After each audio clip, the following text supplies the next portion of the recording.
दोस्तों 8 साल के इंतजार हुआ खत्म। अब समय विलंब करने की आवश्यकता नहीं है। तैयारी में आप बिल्कुल लग जाइए। आप समझ रहे होंगे कि मैं किसका बात कर रहा हूं। जी हाँ, जेटेट 2024 की मैं बात कर रहा हूं। चुनावी मुद्दा है। सरकार के पास मुश्किल से मुश्किल 4 महीने का समय है और आपके पास ज्यादा से ज्यादा 3 महीने का समय है। इसी समय में, इसी चुनावी मुद्दा में आपको अपना काम कर लेना है। नमस्कार दोस्तों, स्वागत है तपी के क्लासेस में। आज हम लोग बात करने वाले हैं जेटेट 2024 के अपडेटेड सिलेबस के बारे में। इस वीडियो में मैं बात करने वाला हूं कौन कौन जेटेट 2024 के फॉर्म को भर सकते हैं। नए नियमावली 2024 के सिलेबस की मैं बात करूंगा और तीसरा टॉपिक में मैं बात करूंगा कि किस टॉपिक पर कितना आपको समय देने की आवश्यकता है, क्योंकि आपके पास समय कम है। यदि आप समय के मैनेजमेंट नहीं करते हैं तो आपको अच्छा स्कोर जेटेट में नहीं आएगा। तो चलिए वीडियो स्टार्ट करने से पहले आपसे निवेदन है, यदि आप हमारे चैनल पर नए हैं तो चैनल को सब्सक्राइब करके बेल आइकन की घंटी को दबा देंगे। हमारे चैनल के माध्यम से जेटेट के ऑनलाइन ऑफलाइन कोर्स कराए जा रहे हैं। यदि आप इच्छुक हैं तो आप मुझसे कांटेक्ट कर सकते हैं। फर्स्ट टॉपिक पे मैं बात करूं कि फॉर्म को कौन कौन भर सकते हैं। पहले फॉर्म भरने के लिए कौन कौन एलिजिबल है, कौन कौन एलिजिबल नहीं है। जेटेट में 1 to 5 और 6 to 8 दो कैटेगरी बांटे गए हैं। पहले 1 to 5 पे मैं बात करूं कि 1 to 5 में कौन कौन फॉर्म को अप्लाई कर सकते हैं, कौन कौन फॉर्म को भर सकते हैं। तो मिनिमम क्वालिफिकेशन इसमें इंटर रखा गया है। इंटर प्लस डीएड या टीचर ट्रेनिंग, आप जिस नाम से भी जाना जाता हो, 2 वर्ष के डिप्लोमा अनिवार्य है। यदि आप डिप्लोमा कोर्स किए हैं तभी आप इसमें अप्लाई कर सकते हैं। बीएड वाले इसमें अप्लाई नहीं कर सकते हैं, क्योंकि सुप्रीम कोर्ट का निर्देश है कि बीएड वाले 1 to 5 में नहीं जा सकते हैं। मैं परसेंटेज की मैं बात करूं कि आपका परसेंटेज कितना होना चाहिए, इंटर में, टीचर ट्रेनिंग में कितना होना चाहिए, डीएलएड में कितना होना चाहिए। तो मिनिमम आपका 50% होना चाहिए। मिनिमम 50% होना चाहिए। यदि इंटर में 50% नहीं है तो यदि आप ग्रेजुएशन किए हैं तो भी आप फॉर्म को अप्लाई कर सकते हैं।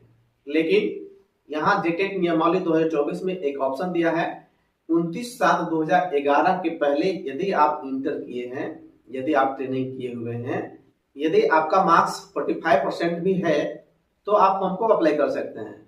29/7/2011 के पहले यदि आप इंटर किए हुए हैं, ट्रेनिंग किए हुए हैं और आपका मार्क्स 50% से कम है, मिनिमम 45% है, तो भी आप फॉर्म को अप्लाई कर सकते हैं। मिनिमम क्वालिफिकेशन में एससी एसटी को 5% का छूट दिया गया है, आदिम जनजाति को 7% का छूट दिया गया है। यदि आप 29/7/2011 के पहले किए हुए हैं और आपका मिनिमम 45% मार्क्स भी है और तो उसमें भी एससी एसटी और आदिम जनजाति को रिलैक्सेशन मिला हुआ है। कहने का मतलब यह है कि आप मार्क्स में छटने वाले नहीं है, आप फॉर्म को अप्लाई कर सकते हैं। इंटर प्लस डीएलएड है, टीचर ट्रेनिंग है। तो आप ईयरिंग वाले भी इसमें अप्लाई कर सकते हैं। यदि आपका सिर्फ एडमिशन हो गया है तो एडमिशन हो गया है तो भी आप अपियरिंग माने जाएंगे। लेकिन इसका कंडीशन यह रखा गया है कि रिजल्ट आने के पहले आपका क्लियर हो जाना चाहिए, बीएड टीचर ट्रेनिंग का परीक्षा क्लियर होना चाहिए। 6 to 8 की मैं बात करूं तो 6 to 8 में कौन कौन अप्लाई कर सकते हैं। मिनिमम क्वालिफिकेशन ग्रेजुएशन रखा गया है। ग्रेजुएशन कहने का मतलब होगा कि यदि आप बीए हैं, बीकॉम है, बीएससी है, बीटेक है, बीसीए है, बीबीए है, एग्रीकल्चर है, आप जिस क्षेत्र में 3 वर्षीय ग्रेजुएशन किए हुए हैं और आपके पास बीएड का डिग्री है तो आप अनिवार्य रूप से इसमें भर सकते हैं। इसमें डीएलएड वाले भी भर सकते हैं, टीचर ट्रेनिंग वाले भी भर सकते हैं। यदि आप बीए, बीएससी, बीटेक किए हुए हैं और टीचर ट्रेनिंग भी किए हुए हैं तो भी आप इसमें भर सकते हैं। मार्क्स की मैं बात करूं तो यहाँ भी वही कंडीशन है, मिनिमम 50% होना चाहिए। लेकिन 29/7/2011 के पहले किए हैं तो आपका मिनिमम 45% होना चाहिए। यहाँ भी एससी एसटी और आदिम जनजाति को रिलैक्सेशन मिला हुआ है मार्क्स में। 6 to 8 टीचर बनने के लिए 3 कैटेगरी बांटा गया है। एक मैथ साइंस के क्षेत्र में जा सकते हैं, एक सोशल साइंस के क्षेत्र में जा सकते हैं और तीसरा लैंग्वेज के क्षेत्र में आप जा सकते हैं। एज की मैं बात करूं तो एज बहुत बड़ा इसमें फैक्टर नहीं है। मिनिमम आपका 21 होना चाहिए, 21 साल होना चाहिए और मैक्सिमम की इसमें बहुत ज्यादा झंझट नहीं है, क्योंकि बहुत ज्यादा एज दे दिया गया। पारा शिक्षकों को 57 ईयर्स दे दिया गया है, जनरल को 50 ईयर्स दिया गया है।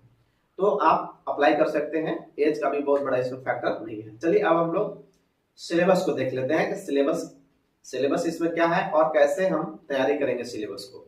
सिलेबस की मैं बात करूं तो इसमें 1 to 5 और 6 to 8 के अलग अलग सिलेबस हैं। पहले 2024 नियमावली आने के पहले भी हम एक वीडियो बनाए थे जिसमें आपको हम बताए थे कि इस बार सिलेबस में संशोधन हो सकता है, कुछ जोड़ा जा सकता है। तो सिलेबस में भी चेंजिंग किया गया है, क्या क्या चेंजिंग किए गए हैं आप इसको देख लीजिए। 1 to 5 के लिए CDP सेम रहेंगे, यानी बाल मनोविज्ञान जो है, बाल मनोविज्ञान CDP 30 मार्क्स का आपको रहने वाले हैं। दूसरा है आपका लैंग्वेज 1 रहेंगे, तो लैंग्वेज 1 भी आपका 30 मार्क्स रहेगा। लैंग्वेज 1 में आपका क्या क्या रहेंगे, तो हिंदी और इंग्लिश रहेंगे। जो उर्दू है उनके लिए उर्दू प्लस इंग्लिश रहेंगे, इसमें 15-15 मार्क्स का आएगा, टोटल 30 मार्क्स का आएगा आपका। लैंग्वेज 2 आपका झारखंड से संबंधित रहेगा, जैसे झारखंड में बहुत सारा लैंग्वेज निर्धारित किया गया है।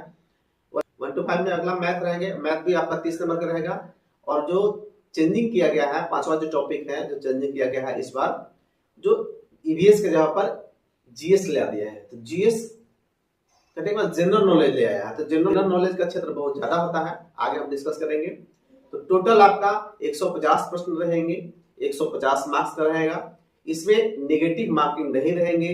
समय आपका 1 to 5 और 6 to 8 दोनों में आपका 2.5 घंटा का दिया गया है, दोनों के लिए 2.5 घंटा समय दिया गया है और 150-50 अंक दिए गए।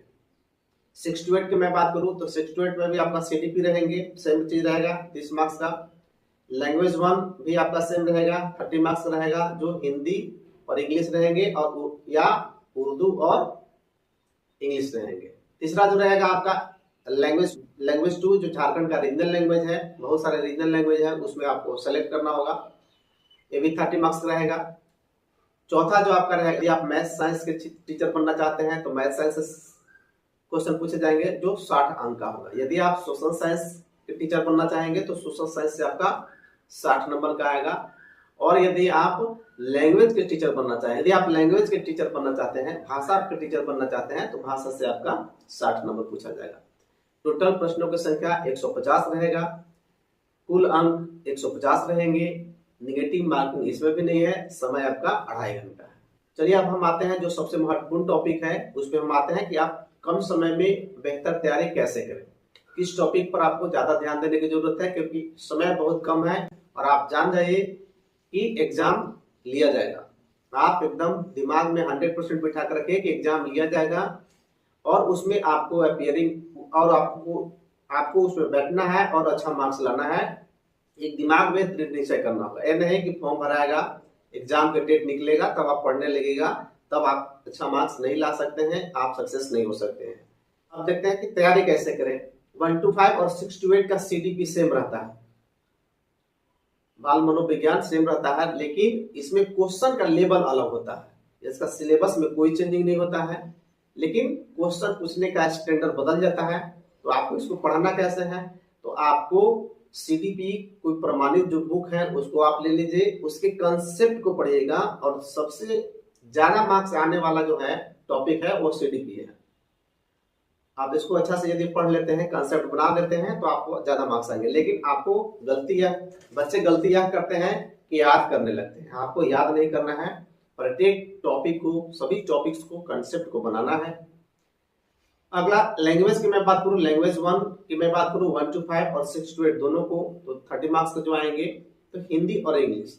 तो हिंदी और इंग्लिश आपको तैयारी करने की आवश्यकता है कि हिंदी के ग्रामर पोर्शन को आप देखिए, प्लस में पैसेज बनाइए, ज्यादा से ज्यादा पैसेज बनाइए। और जो सीटेट में जो क्वेश्चन पूछे गए हैं, जो पैसेज पूछे गए हैं, उसको आप ज्यादा से ज्यादा रिपीट कीजिए, वो ज्यादा बेनिफिट होने वाला है। गाइड वगैरह के चक्कर में नहीं पड़िएगा कि हम गाइड ले लिए हैं, गाइड से पढ़ रहे हैं, आप कंफ्यूज हो जाइएगा, मिसगाइड हो जाइएगा। इंग्लिश की मैं बात करूं तो इंग्लिश में भी वही कंसेप्ट आपको लागू करना है।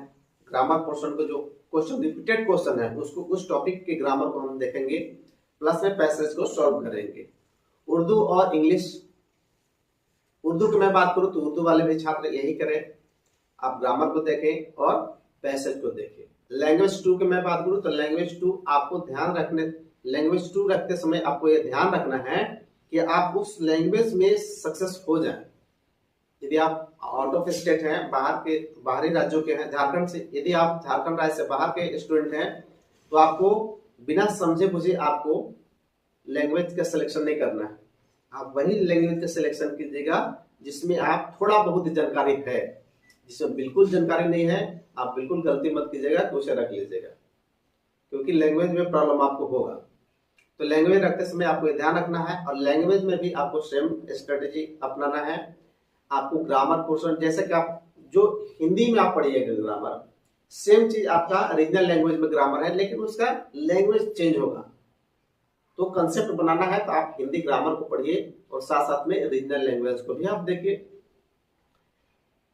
दोनों का सेम रहता है, इतना तक आप 1 to 5 और 6 to 8 दोनों का आपका सेम रहता है, इसमें कोई सिलेबस में चेंजिंग नहीं होता है।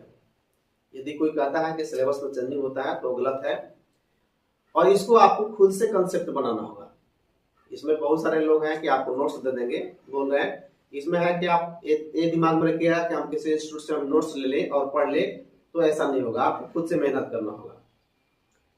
अगला मैं बात करूं 1 to 5 के मैथ के, तो मैथ आपको हम बताएं पिछला वीडियो में भी कि आपको मैथ 3 से लेकर 8 तक सॉल्व करना है। 3 से लेकर 8 तक इसलिए सॉल्व करने के लिए बोल रहे हैं क्योंकि इस बार आपका जो प्रश्न आने वाला प्रश्न का लेवल होगा वह स्टैंडर्ड होगा, और साथ में आपको कंसेप्ट भी बनाना है। जीएस की मैं बात करूं 1 to 5 के जीएस की मैं बात करूं तो जीएस में आपको बहुत ही ज्यादा समय देने की आवश्यकता नहीं है, इसलिए मैं कह रहा हूं क्योंकि बहुत कम समय है। यदि आप जीएस का कोई लिमिटेशन नहीं है, जीएस का कोई एक रेंज नहीं है कि यहीं तक पूछा जाएगा, जीएस कहीं से भी पूछ सकता है। तो आप इतना पढ़े हुए हैं, यहाँ तक पढ़ के आ गए हैं, तो आपको कॉमन जो सामान्य जानकारी बहुत सारा होगा और सामान्य जानकारी से पूछे जाएंगे। तो कुछ कुछ जो टॉपिक हैं, रिपीटेड टॉपिक हैं जो एग्जाम्स में पूछे जाते हैं, वो आपको देखना है। 6 to 8 की मैं बात करूं तो मैथ और साइंस वाले स्टूडेंट क्या करें, मैथ और साइंस वाले स्टूडेंट 6 से लेकर 9 क्लास तक, पिछला वीडियो में भी बताया था, इस वीडियो में भी बता रहा हूं कि 6 से लेकर 9 तक आपको प्रत्येक टॉपिक टच करना है, आपको एनसीईआरटी बुक को टच करना है, इधर उधर ज्यादा भटकना नहीं है। एनसीईआरटी बुक को टच करने से बेनिफिट यह होगा कि आप उसकी कंसेप्ट को समझिएगा, और आपके एग्जाम में और टीचर के एग्जाम में, शिक्षक के एग्जाम में उसके पैडागोगी से पूछे जाते हैं, उसके कंसेप्चुअल चीज पूछे जाते हैं। डायरेक्ट प्रश्न तो आपको आएंगे ही, साथ में उसके पैडागोगी से पूछे जाएंगे। यदि आप उस एनसीईआरटी को सॉल्व नहीं किए होंगे तो आप उसे सॉल्व नहीं कर पाइएगा। सोशल साइंस की मैं बात करूं तो सोशल साइंस के सभी जितने भी सब्जेक्ट हैं, आपको सोशल साइंस में हिस्ट्री, ज्योग्राफी, पॉलिटी, इकोनॉमिक्स, सभी चीज को आप एनसीईआरटी को फॉलो करेंगे। ज्यादा से ज्यादा एनसीईआरटी में प्रश्न, ज्यादा से ज्यादा एनसीईआरटी से प्रश्न आते हैं और कंसेप्चुअल आते हैं। एनसीईआरटी ही आपको पढ़ना है 6 से लेकर 9 तक। लैंग्वेज की मैं बात करूं तो लैंग्वेज वाले विद्यार्थी उसमें लिटरेचर ज्यादा आता है, ग्रामर कम आएंगे, लिटरेचर ज्यादा आएगा, तो आप लिटरेचर पर ज्यादा फोकस कीजिएगा करना है। तो एनसीईआरटी का फॉलो कीजिएगा, साथ में आप सीटेट के प्रश्नों को सॉल्व करेंगे। पिछले 5-7 साल के प्रश्नों को आप सीटेट के जो प्रश्न पूछे गए हैं वो टॉपिक से रिलेटेड आप सॉल्व कीजिएगा। यदि आप बिगिनर हैं, आप तैयारी पहली बार कर रहे हैं, तो आपको कोचिंग की आवश्यकता है। इसलिए कोचिंग की आवश्यकता है क्योंकि समय आपके पास कम है। आप कहीं भी कोचिंग ज्वाइन कर लीजिए, नोट्स के चक्कर में आपको नहीं पढ़ना है। मैं आपको सलाह दे रहा हूँ कि नोट्स के चक्कर में नहीं पढ़ना है, कि नोट्स ले लीजिएगा, पढ़ लीजिएगा। आप कोचिंग ज्वाइन कीजिए, ऑनलाइन ऑफलाइन कहीं भी ज्वाइन कीजिए, और आप उनके मार्गदर्शन में तैयारी करेंगे तो ज्यादा बेहतर होगा। ऐसे हमारे चैनल के माध्यम से भी, द पीके क्लासेस के माध्यम से भी ऑनलाइन ऑफलाइन कोर्स कराए जा रहे हैं। यदि आप चाहें तो आप मुझे कॉल कर सकते हैं, स्क्रीन पर नंबर दिए हुए हैं। इन सभी बातों को आप फॉलो कीजिए, आपको अच्छा अंक आएंगे और अच्छे मार्क्स से जेटेड क्वालिफाई कीजिएगा। मिलते हैं अगले अपडेट में, तब तक धन्यवाद।